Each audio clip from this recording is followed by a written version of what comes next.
The city that wasn't supposed to be two. What if a legend spent 500 years searching for one lost city, and found two instead, both belonging to a people no one had ever heard of? Since the 16th century, Spanish conquistadors carried the same story out of the jungles of Honduras. Somewhere in the impenetrable forests of the Mosquitia region, a city of white stone lay hidden. Local people called it Ciudad Blanca, the White City. Some versions of the legend added a detail stranger still. At the center of the city stood a statue of a monkey god, and women who came near it gave birth to children who were half human, half something else. The Spanish, of course, never found the city. The jungles of Mosquitia aren't simply dense forest. They're among the most difficult terrain on the planet, filled with venomous snakes, malaria-carrying mosquitoes, and tropical diseases the Europeans had no immunity to whatsoever. But the legend didn't die along with the first failed expeditions. It kept traveling, picking up new details along the way, and in 1940, it found its most obsessed seeker yet. His name was Theodore Morde, an American explorer sent into Mosquitia under the banner of the Museum of the American Indian. He came back from the jungle with thousands of artifacts and a claim that shook the scholarly world. He said he had found Ciudad Blanca, that he had seen with his own eyes a massive buried statue of the monkey god, the very thing local people had whispered about for centuries. Morde refused to name the exact location of the city. He said he feared looters, that the site needed to stay untouched until science was ready to study it properly. He never gave up the coordinates. A few years later, Theodore Morde took his own life. The secret he carried to his grave stayed unsolved for the next 70+ years. Over those decades, his story took on a nearly mythical status of its own.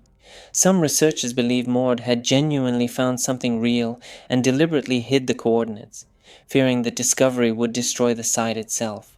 Others suspected the whole account had been carefully fabricated for fame and future expedition funding, a way to remain forever the central figure of a legend no one could verify.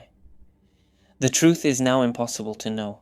The only man who had the answer took it with him.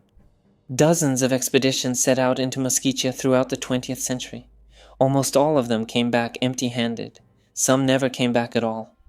The jungle wasn't going to hand over its secret to people carrying machetes and compasses. Then a technology arrived that wasn't afraid of snakes, malaria, or the thick canopy of a tropical rainforest. In 2012, a plane equipped with LIDAR flew over Mosquitia, a device that fires millions of laser pulses per second and measures how quickly they bounce back. The laser can punch straight through leaves, branches, and undergrowth, building a precise three-dimensional map of the ground itself, hidden under meters of tropical vegetation. What the LIDAR revealed stopped archaeologists cold. This wasn't one lost structure buried in the jungle. These were the outlines of an entire settlement, artificial terraces, earthen mounds, traces of roads and plazas stretching along a river valley for more than a kilometer. And then, as researchers dug deeper into the data, something even more unexpected emerged. The LIDAR hadn't found one such complex. It had found two in separate valleys across the region. The legend had searched for one white city. The technology found two lost cities at once, and possibly that was only a small fraction of what the jungles of Mosquitia were hiding.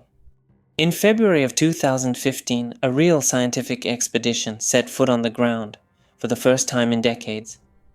More than 40 scientists, engineers, and specialists, including a former British Special Forces officer hacking a path through vegetation that hadn't seen a human being in centuries. The conditions were just as brutal as they had been in Morde's time.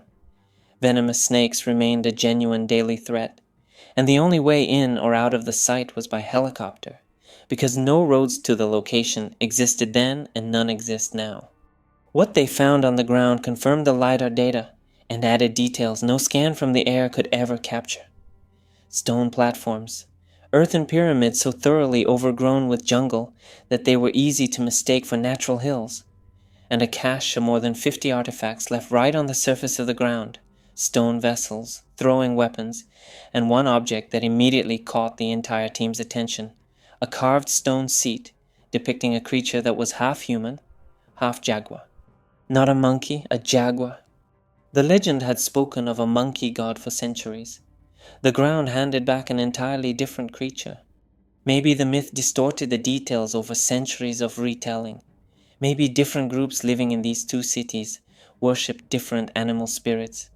Or maybe the story told to conquistadors 500 years ago was never quite about the place archaeologists ultimately found at all. But the most astonishing discovery was still ahead, and it had nothing to do with mythology. It had to do with the history of an entire people. Studying the architecture, the pottery, and the style of the artifacts, archaeologists expected to find traces of Maya civilization, the best known and most thoroughly studied culture in this region of Central America. Instead, they found something that didn't fit any existing classification at all. This wasn't Maya. The building style, the shape of the pottery, the layout of the settlements, everything pointed to a culture that had flourished alongside the great civilizations of neighboring lands, but had taken its own separate path of development. A culture that still doesn't even have a widely accepted name, because it had been waiting to be discovered longer than many modern nations have existed. The people who built these cities vanished roughly 1,000 years ago. Suddenly, according to the archaeological evidence, not gradually. What exactly happened is still unknown. Maybe drought, maybe disease, carried in through trade contacts with other regions long before Europeans ever arrived. Maybe conflict with neighbors, though no clear evidence of that has been found. The jungle swallowed the cities within a matter of centuries, and the vegetation wrapped itself around the stones so thoroughly that even next-generation satellite imagery couldn't make out anything beneath the canopy but an unbroken layer of green. Douglas Preston, the writer who accompanied the 2015 expedition, later noted one detail he brought up with careful irony. According to local tradition, the legendary city carried a curse. He wrote that it was, of course, simply a coincidence, but shortly after returning from the jungle, several members of the expedition, himself included, contracted a rare tropical illness that took months to treat. Whether that was coincidence or not is something everyone can decide for themselves. The jungles of Mosquitia don't give up their secrets cheaply, not to explorers in the 1940s, and not to expeditions carrying the most advanced laser equipment available today. It's worth remembering that the 2015 expedition uncovered more than ruins alone. While scientists documented the stone platforms and carved seats, the biologists traveling with the group stumbled onto something no less remarkable: an untouched ecosystem home to species considered extremely rare or believed extinct entirely in this part of Central America.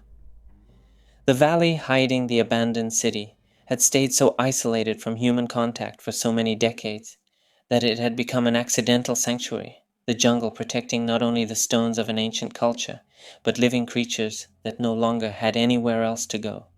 What really matters here is that the discovery raised more questions than it answered. Scholars still debate what to even call the culture they found, because the name Ciudad Blanca belongs to legend, not archaeology, and applying it to the real ruins might not be accurate at all. The true name of the people who built these cities may have been lost along with the people themselves. And these aren't the only two cities. Specialists who studied the LIDAR data are confident that all of Mosquitia is scattered with similar settlements, dozens of lost places waiting not for machetes and expeditions, but for the next flight of a laser scanner overhead. The region covers an area roughly the size of a small European country, and only a small fraction of it has ever been scanned from the air, let alone explored on the ground. There's something about this story that sets it apart from many other legends of lost cities. Usually a myth points to one specific place, and the mystery boils down to whether it exists or not. Here, the legend insisted for centuries on the existence of a single city, and reality, once it was finally found, turned out to be far larger and far stranger than the legend itself. Not a literal confirmation of the myth, but something bigger and messier at the same time. An entire forgotten civilization that doesn't fit neatly into any existing story about it. Maybe that's the real lesson here. Legends tend to simplify reality down to one memorable detail: one city, one statue, one god. But what actually lies behind the legend is rarely that simple. Peoples don't reduce to a single city. Cultures don't reduce to a single statue. And 1,000 years of history, no matter how forgotten, never fully disappears. It just waits for a tool capable of seeing through whatever time has hidden it beneath. The legend spent 500 years insisting on one white city. Reality turned out to be far bigger than any myth had imagined. Not a single lost capital, but an entire civilization scattered through the jungle, one that lived, built, vanished, and waited for a technology no conquistador could have ever imagined, until a laser finally cut through the layer of leaves that had hidden it for more than 500 years. How many more civilizations like this one are still waiting silently beneath the jungle canopies of the world, while we don't even suspect they exist?